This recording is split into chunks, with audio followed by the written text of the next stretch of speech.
or snack sa taga-bukid.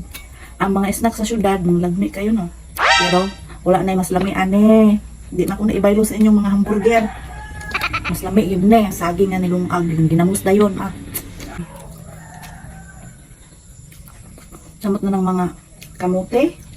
Pinaka the best. Ito na yung mga lagot mon. Pinaka the best dito kayo ang saging o kamote. Then, ang kahoy or balanghoy na siya.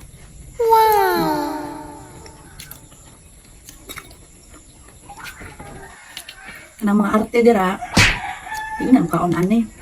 Samot ng ginamos. Tingnan kaon mga arte.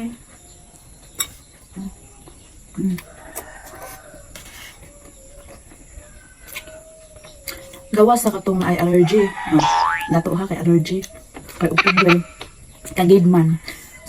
Gawa sa tunay na kagid bawal jud lang kaon aning ginamos. Ato sili. Tara.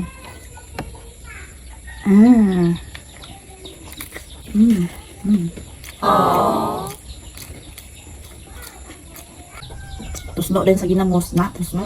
Saya kayo mo.